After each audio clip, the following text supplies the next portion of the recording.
কি তোমার মোরগ পোলাও খেতে ইচ্ছে করছে? কিন্তু বাসায় পর্যাপ্ত পরিমাণ সব কিছু নেই, তো সামান্য কিছু আছে, তো তুমি এই রেসিপিটি ফলো করতে পারো। এখানে হচ্ছে ফার্স্ট আমি ডিম সিদ্ধ দিয়ে দিয়েছি, এরপর হচ্ছে মুরগির মাংস, ডিম আর 3 পিস আলুর মধ্যে মরিচের গুঁড়া আর লবণ দিয়ে ভালোভাবে মাখিয়ে নিচ্ছি।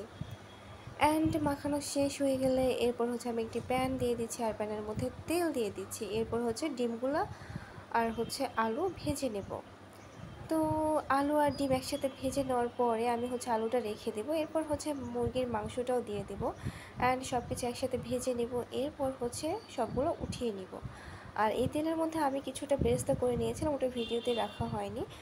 তো এরপর হচ্ছে আমি আবার পেঁয়াজ দিয়ে দিচ্ছি, পেঁয়াজের মধ্যে লবণ দিয়ে দিচ্ছি, এটা ভালোভাবে মাখিয়ে নেব। এরপর হচ্ছে রসুন বাটা, আদা বাটা পরিমাণ মতো দিয়ে দিচ্ছি আর কি, আমার যতটুকু লাগে আর কি। এরপর হচ্ছে আমি কিছুটা গরম মশলা দিয়ে দিচ্ছি অ্যান্ড এর মধ্যে মরিচের গুঁড়া আর একটু ধনিয়ার গুঁড়া দিয়ে একটু হালকা পানিও দিয়েছি। এর মধ্যে হচ্ছে ভেজে রাখা সব কিছু দিয়ে দিচ্ছি। এরপর হচ্ছে মরিচ দিয়ে দিচ্ছি, দেন কাঁচামরিচ দেওয়ার পর আমি হচ্ছে 1 কাপ দুধ অ্যাড করে দেবো। এরপরে এটা ঢাকনা দিয়ে সুন্দর করে ঢেকে দিচ্ছি, আর এটা হচ্ছে 10 মিনিট কুক করার পর হয়ে গেছে।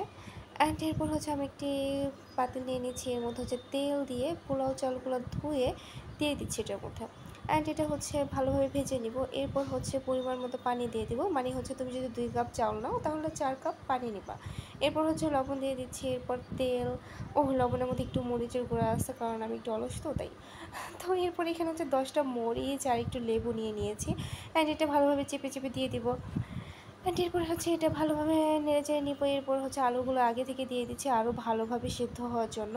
অ্যান্ড এরপর হচ্ছে রাইসটা হয়ে যাওয়ার পরে আমি এর মধ্যে হচ্ছে মুরগির মাংসটা, ডিমটা সুন্দরভাবে দিয়ে দিচ্ছি, আর এটা একটু ঢেকে রাখবো যেন আরও সুন্দরভাবে একটু কুক হয়। দেন এই দেখো ফাইনাল লুক, কত ইয়ামি, মানে কত বেশি ইয়ামি। তোমরা কিন্তু এইভাবে খুব সহজ উপায়ে রান্না করতে পারো। এরপরে হচ্ছে পেঁয়াজের বেরেস্তা দিয়ে দিচ্ছি, আর এটা একটু পুড়ে গিয়েছে, তোমরা একটু ভালোভাবে করে ট্রাই করবো। এরপর হচ্ছে আমি খাবারটা পরিবেশন করছি। দেন ইস, আলুটা আগেই পড়ে যাচ্ছে। যাই হোক, বাসায় খাবার তো আমরা এইভাবেই বাড়ি, তাই না? তো কেমন হয়েছে, টাটা।